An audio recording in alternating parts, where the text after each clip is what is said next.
Dear listeners, before we get started, drop a quick hi in the comments and let us know where you're tuning in from. Also, if you have any suggestions for us to make the channel better, please let us know. Now let's start with the story. My fiancée said she deserved better and ended our relationship. I didn't argue. I sold the ring and started a company. Years later, she came back, practically begging me to take her back after seeing who I'd become. My name is Eric. I'm 30 years old, working as a project coordinator at Stonebridge Construction, a regional construction company. It's not a glamorous job, but it's steady, pays about $52,000 a year with solid benefits, and there's room to grow. It's not flashy, but it's honest work, and I've always valued that. I had been with Julia for 5 years. We met at a 4th of July barbecue when I was 25 and she was 23. We were never the kind of couple that blasted our lives all over social media, but what we had felt real. We shared a Netflix password, took turns cooking, and spent our Sundays sketching out what our dream house might look like one day. Julia worked as a marketing coordinator at a nonprofit. Her job didn't pay huge bucks either, but she was passionate about it, and I respected that. Between the two of us, we made a good team. I handled the practical side, budgeting, bills, planning for the future. Julia brought the spark, the spontaneity, the sense of adventure. If I made dinner reservations, she was the one booking a random weekend getaway to a sleepy New England town. That was our rhythm. After dating for almost 5 years, we got engaged. 8 months engaged, to be exact. The wedding was supposed to be on June 15th, just 4 months away. That's when it all came crashing down. Her mother, Sylvia, started to get involved. At first, it was helpful. She had connections, after all. But soon, she took over everything. We just want a simple wedding, Sylvia. I remember telling her. She shook her head. Simple is fine, Eric, but you only do this once. It has to be special. Our original plan was something intimate, local, meaningful, a ceremony at the community center with close friends and family. Somehow, that vision dissolved. Sylvia turned it into a spectacle straight out of a glossy wedding magazine. Every detail was micromanaged, down to the napkin folds. The venue changed 3 times. The community center isn't elegant enough, Sylvia declared at one of our planning meetings. Okay, so what about the country club? Julia asked, glancing at me. Sylvia wrinkled her nose. Too pretentious. Eventually, she settled on a historic mansion that cost triple what we budgeted. I tried to push back, gently. Isn't this a bit much? We have other priorities. Julia sighed, squeezing my hand. My mom just wants it to be perfect. We can figure it out. The flowers went from simple bouquets to elaborate arrangements that looked like they belonged in a museum gala. The photographer, who had been Julia's friend and charged us a reasonable $800, was replaced by an award-winning professional who wanted $3,500. Of course you only do this once, Sylvia said, brushing off my protests. In the meantime, we had been contributing $450 each every month to a joint wedding fund, nearly 2 years running. Between our savings and family help, we'd gathered around $30,000. My parents chipped in $3,000. Julia's folks added $5,000, and her aunts and uncles had sprinkled in smaller amounts. On top of that, I had been putting away every spare dollar to save for a house. Our 2-bedroom apartment was already draining us at $1,850 a month in rent, and I had managed to save $20,000 toward a down payment for a place of our own, and that's not even counting. The engagement ring was a custom-designed piece that cost me $12,000, way beyond what I could reasonably afford. But Julia had very specific ideas. White gold, a princess-cut diamond with a particular clarity and color grade. She'd shown me entire Pinterest boards dedicated to exactly what she wanted. I remember scrolling through those boards late one night, feeling my chest tighten as I tried to calculate how on earth I could swing it. In the end, I worked overtime for 6 straight months and even pulled $3,000 out of my 401k to make her dream ring a reality. When I finally slid that ring onto her finger, the way her face lit up made me think it was all worth it. Everything seemed to be on track. We'd already put down a $2,000 deposit for the venue, finalized the catering contract after what felt like endless menu tastings, and sent out invitations to 150 people. The stress was constant. I was always buried in spreadsheets, tracking vendors and dates, triple-checking costs. That's just part of planning a wedding, I told myself. That's what people do. But the warning signs were there. I just didn't know how to read them. Julia started working late more and more, coming home exhausted and oddly distant. When I'd ask about it, she'd say her nonprofit was going through some kind of transition, that she had to stay late to help. Our conversations shifted from being about our future and our dreams to purely transactional stuff. Who was paying what, which guests still hadn't RSVP'd, how many vegetarian options we needed. Whenever I tried to bring up the honeymoon or where we might want to live after the wedding, she'd change the subject. It was always, we'll figure it out later. Then one Tuesday night in March, everything just cracked. We were on the couch, eating leftover chicken from Golden Dragon. One of those home renovation shows was playing in the background. I was half watching, half laughing at the ridiculous tile choices some couple had picked out, cracking jokes about how navy blue and lime green should never exist in the same room. Julia barely reacted. She was quiet, just pushing her food around with a fork, barely taking a bite. I didn't think much of it at first. She had days where she was just more introspective. But there was something different this time, a tension thick enough to choke on. Suddenly, she reached over and turned down the TV, just as the host was going on about load-bearing walls. I looked over at her, confused, and saw a look on her face that made my stomach twist.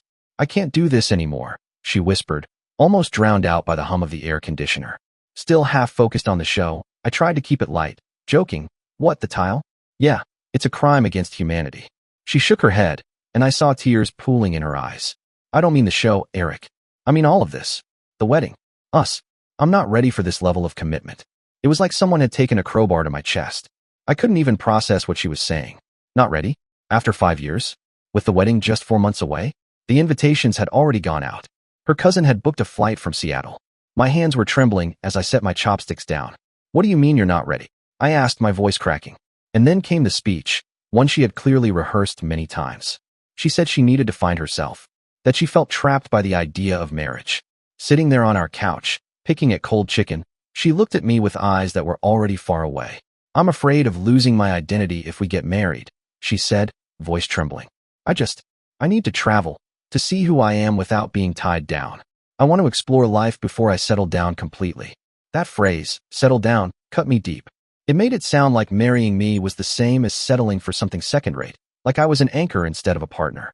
She kept going, letting the words pour out in one rush, like she'd been holding them in for months. "I feel so much pressure from everyone," she continued. "Our families, friends. It's like I'm just going through the motions.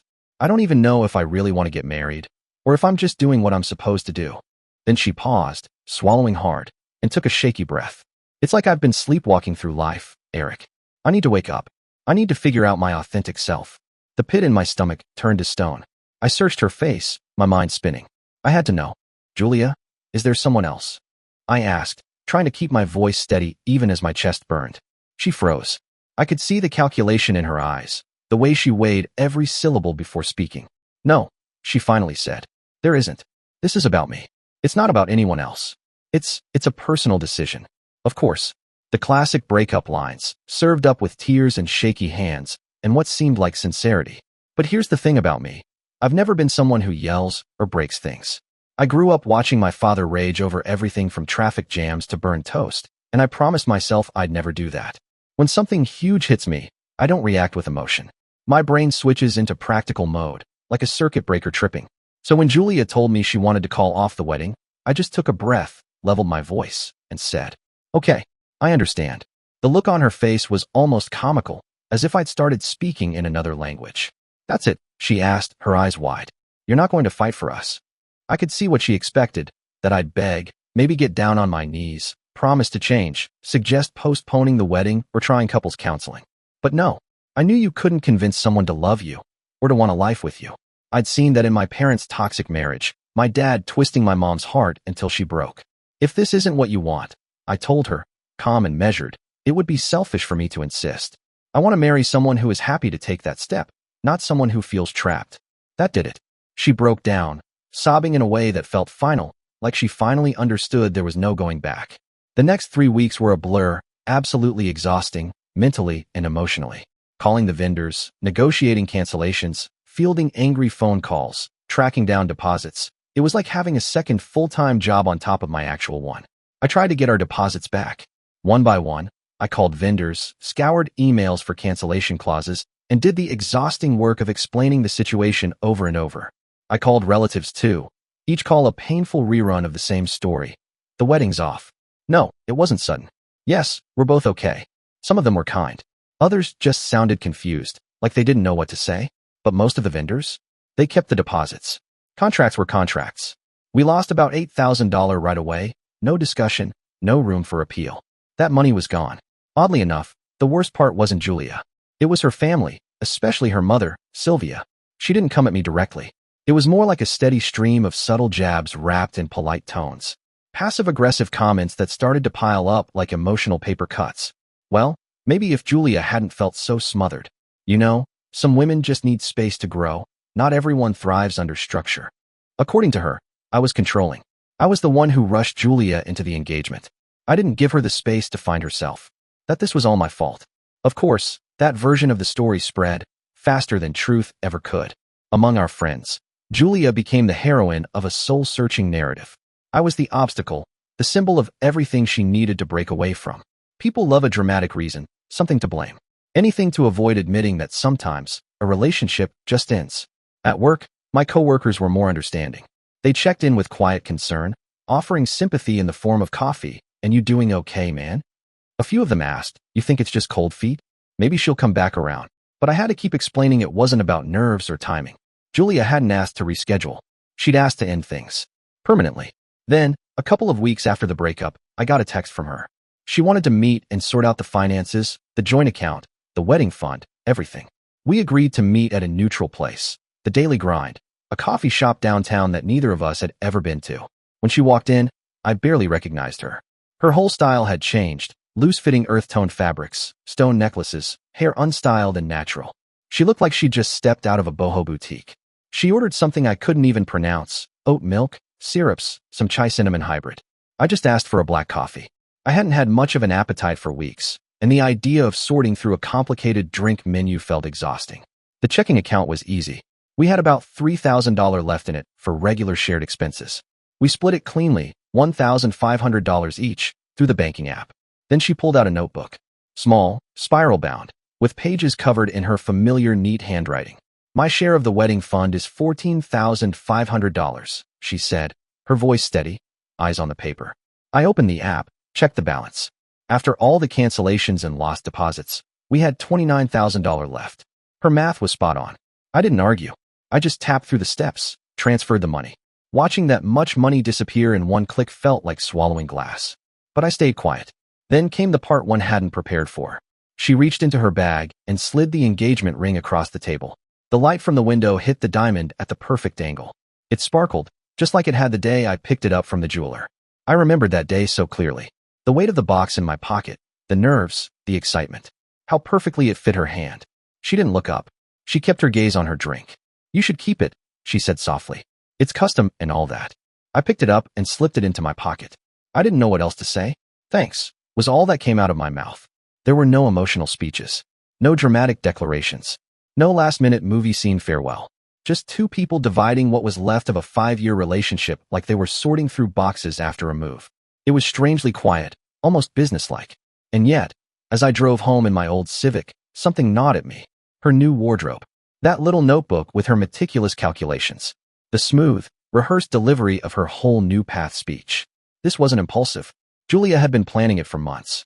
Her so-called personal awakening hadn't struck like lightning. It was a slow burn behind the scenes, while I was knee-deep in spreadsheets and seating charts. That night in the apartment, the silence was oppressive.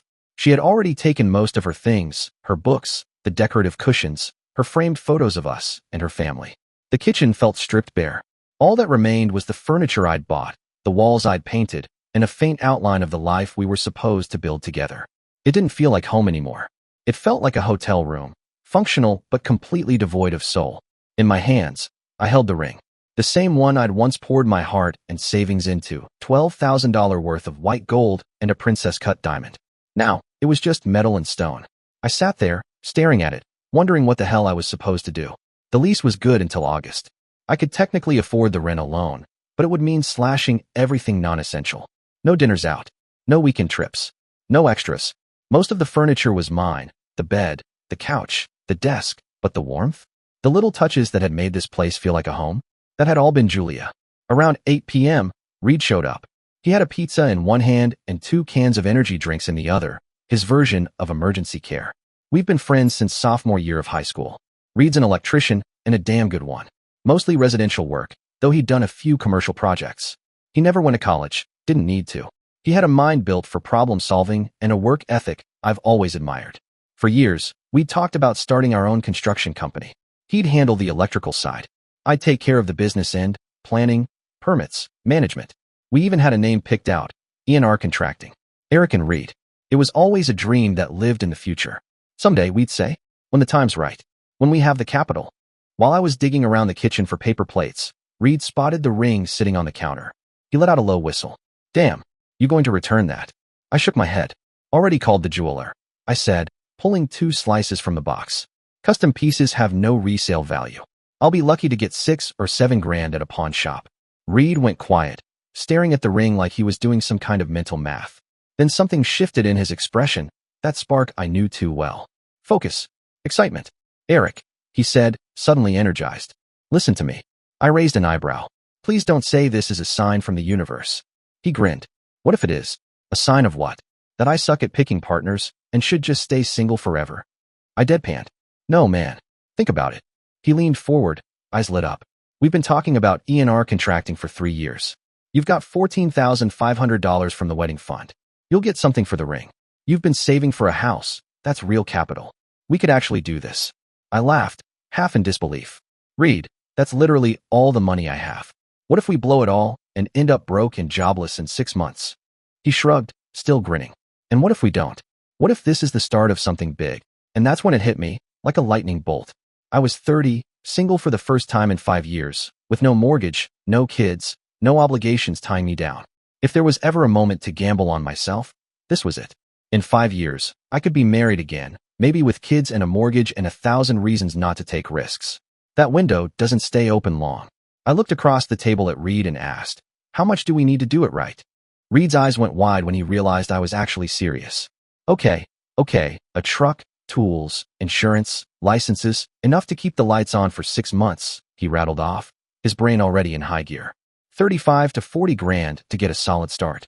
The next morning, I got to work. I called 4 jewelers and 3 pawn shops, explaining the ring's specs so many times I could recite them in my sleep. In the end, the best offer came from a guy who specialized in estate jewelry, $6,800. It stung to let it go for nearly half what I'd paid, but a custom ring in a drawer wasn't going to build a business. So I added it all up. $14,500 from the wedding fund, $6,800 for the ring, $20,000 I'd been saving for a house, $41,300 total. It wasn't a fortune, but it was enough if we were smart. The next month was a blur of planning. Reed and I went line by line, hammering out every detail. We registered the company name, ENR Contracting, for $200. Got our state contractor's license for $350 plus the exam fees. Picked up a used Ford F-150 with 95,000 miles for $18,000 after negotiating the guy down another grand. We hit Lowe's and Home Depot with a shopping list of basic tools, drills, saws, levels, multimeters, hand tools. Nothing flashy, just reliable gear that would last. Our plan was simple. Start small, residential jobs first, build a reputation by word of mouth, then aim higher once we had some momentum.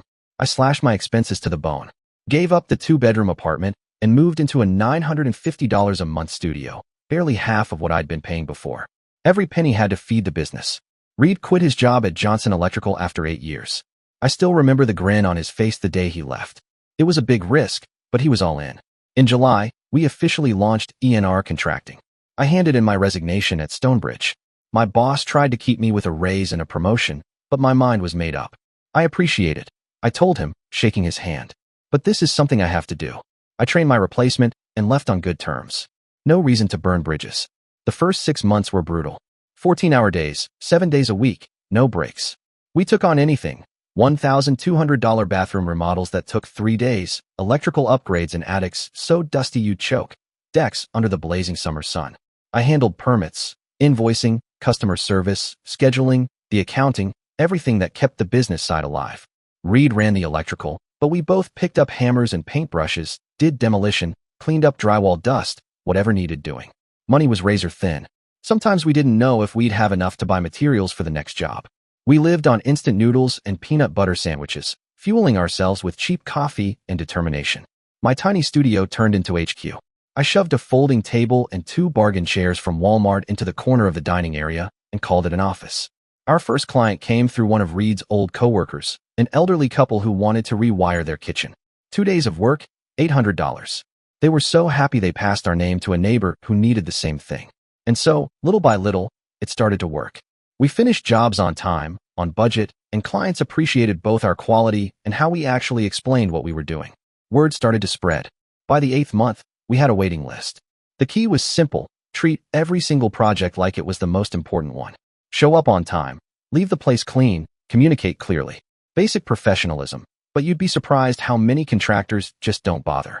By the end of our first year, our reputation was strong enough to bring in some part-time help. Trent, a responsible 22-year-old with solid electrical skills, and Martin, a retired carpenter who still wanted to stay active. With them on board, we could take bigger jobs without physically destroying ourselves. Since that afternoon at the daily grind, the day Julia ended everything, I hadn't heard from her. I blocked her on my phone and on social media. It wasn't out of anger. I just needed to move forward, no distractions, no second thoughts. Every once in a while, word filtered through mutual friends. Julia had gone to Europe for a few months with some artist she'd met online, apparently finding her essence, reinventing herself. Honestly, I hope she found what she was looking for. If she needed to travel to piece herself together, good for her. As for me, I was working harder than I ever had in my life, and loving every second of it. There's something addictive about building something with your own hands, something real. Every new client, every finished project, every month we managed to stay in the black felt like a tiny personal triumph.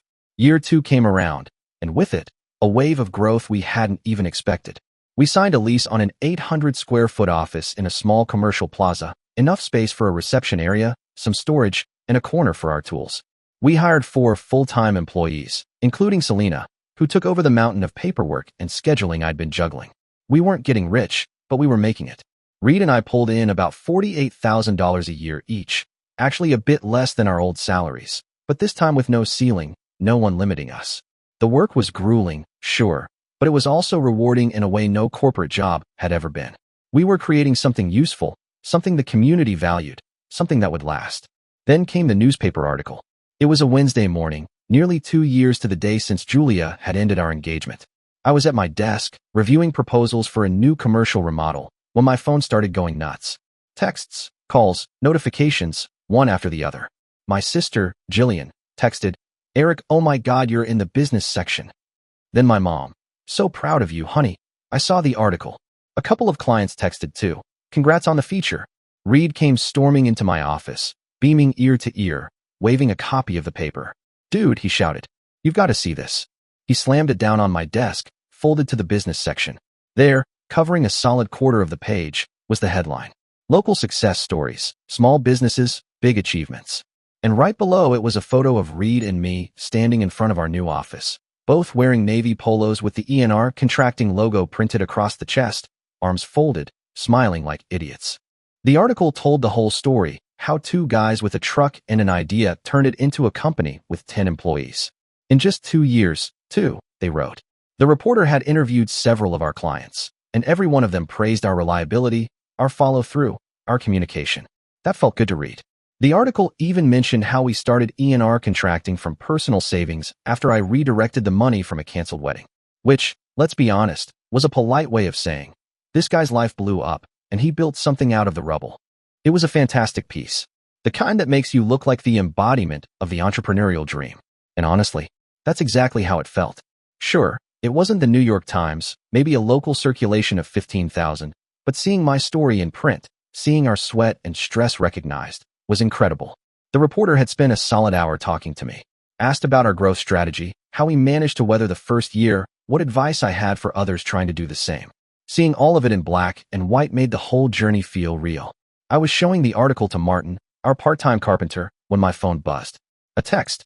Unknown number. I saw the article. "You look amazing." My stomach turned. I knew that writing style immediately. I didn't reply. A few hours later, another message. "I've been thinking about us lately. About everything that happened."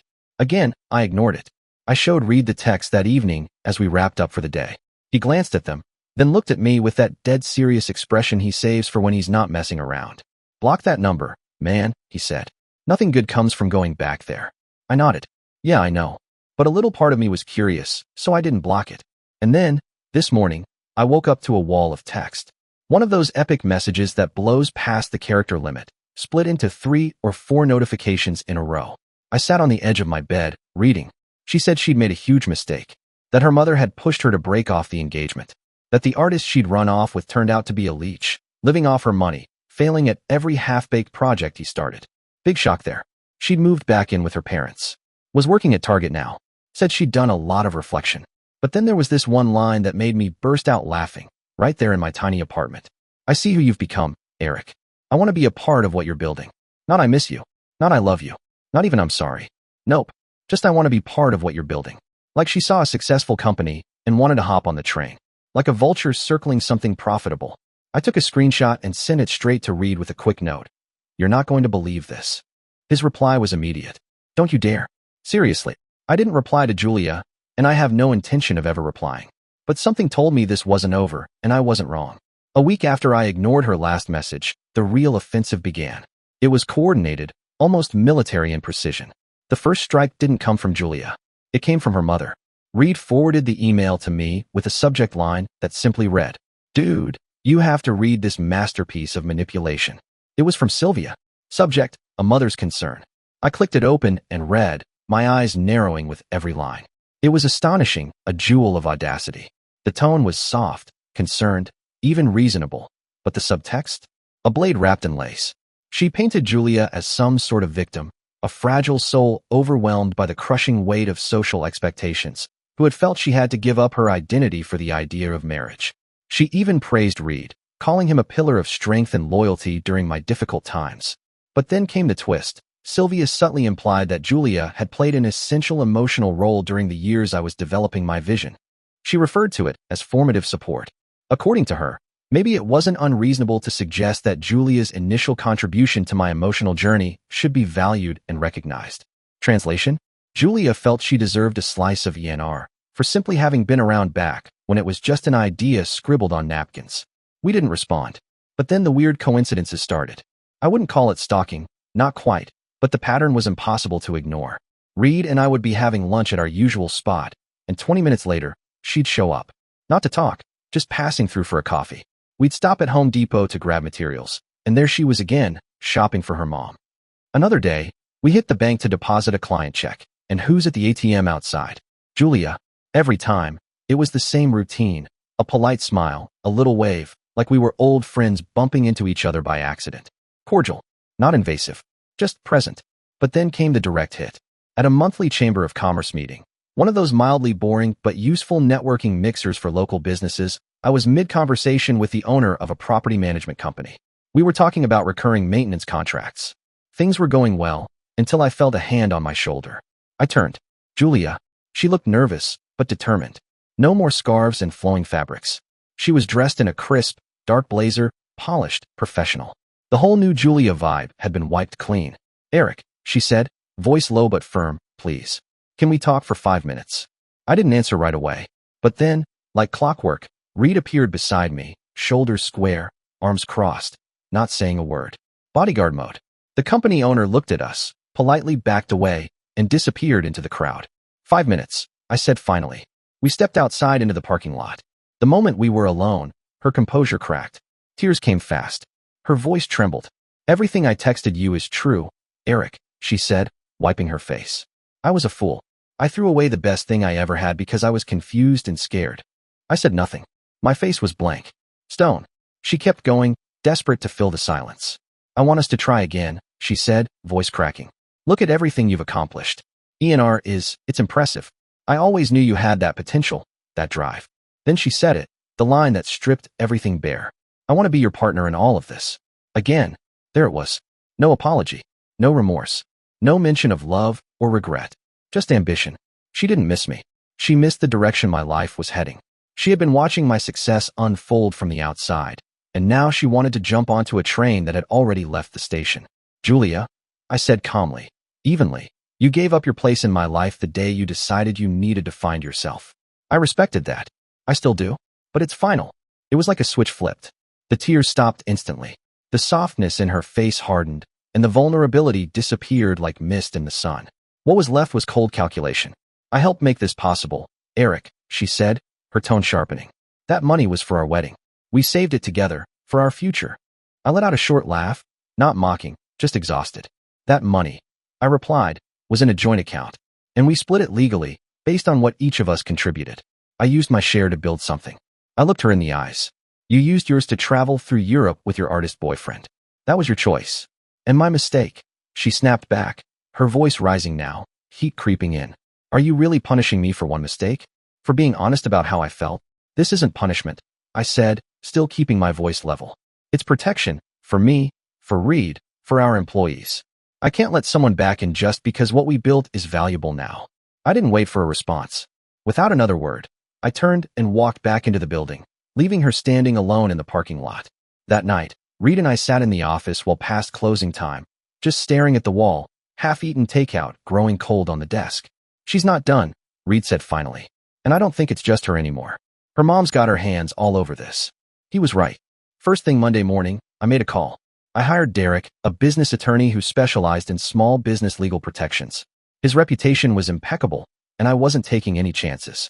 We sat across from each other in his minimalist, perfectly organized office. I told him everything. The breakup, the financials, the texts, Sylvia's email, the confrontation, all of it. After listening closely, he leaned back and nodded. You're in a solid position, he said. You used legally obtained funds. The joint account was divided properly. The breakup is documented. The company was built afterward. She has no legal claim to ENR or your assets. I let out a breath I hadn't realized I was holding. But, he added, steepling his fingers, people with this level of entitlement, especially when influenced by family, often escalate. And not always in predictable ways. He wasn't wrong. The next attack came that same week, and this time, it was aimed straight at ENR. Thursday morning, Selena, our receptionist, knocked on my office door with a strange look on her face. Eric, she said cautiously, I just got a call from someone named Paige Walters. Says she's an executive at Regional Development Associates. I looked up. That's a big name, I said. What did she want? Selena handed me a notepad. She said she saw the newspaper article. Selena transferred the call to Reed. He's the one who usually handles new client inquiries. The woman on the line introduced herself as Paige Walters. She sounded polished and professional, her voice confident, even friendly. She asked smart, targeted questions, the kind we'd expect from someone serious about hiring us. She wanted to know about our commercial project experience, our operational capacity, our scheduling availability. She even requested references from current clients so she could complete what she called their internal validation process. Reed was excited. I remember him waving at me from across the room, giving me a thumbs up while still on the call. We both thought we were about to land the biggest deal in our history. He gave her contact information for two of our most trusted clients, Travis Reynolds from Reynolds Property Management and Leasing Nguyen, who ran a successful local restaurant chain with multiple locations. At the time, it felt like a win. We didn't realize it was a setup until weeks later. Travis called me directly. He sounded unsettled. Eric, he said, I received a very disturbing anonymous email about you and your company. I think you need to see this right away. He forwarded it. As I read through it, a chill crawled up my spine. The email was poison, a carefully crafted character assassination. It accused me of manipulating my ex-fiancée, of using her emotionally vulnerable state to seize control of our shared wedding savings. It suggested I had pressured her into accepting an unfair division of funds when she wasn't thinking clearly. It was full of lies, but they were wrapped in half-truths. The breakup date, the total wedding fund, the timing of the company launch, all technically accurate, just enough detail to make the rest of it sound plausible to anyone who didn't know the full story. Julia, or Sylvia, had sent this email to our two biggest clients. It wasn't a personal attack anymore. It was war. They were trying to tear down everything we had spent 2 years building. Reed's livelihood, our reputation, our future. I called Derek immediately. I read the entire email to him over speakerphone. When I finished, there was a pause. Then Derek said, they just handed us the victory.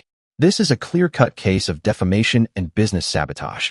We're going to destroy them legally. He said it with a huge grin. We're going to get this dismissed with prejudice, Derek said, his tone as crisp as the suit he always wore. And on top of that, they're going to pay every last cent of our legal fees. The legal process, as expected, was slow and expensive, but we had something more powerful than money, the truth. We had documentation, we had receipts, and we had Derek, whose competence gave me more peace of mind than I'd had in months. His strategy was as sharp as it was simple. Document everything, remain professional, and let their lies collapse under their own weight. We collected the essentials. Bank records that showed the existence of our joint wedding fund, clear entries of monthly deposits from both of us, going back nearly 2 years. Most importantly, The $14,500 transfer made directly into Julia's personal account on March 18th. No dispute. No ambiguity. We obtained phone records proving that call from Sylvia, the one where she pretended to be Paige Walters from Regional Development Associates, had originated from her personal cell. And then there were the screenshots of Julia's text messages, the ones sent months after the breakup, begging to talk, asking to be part of what I was building.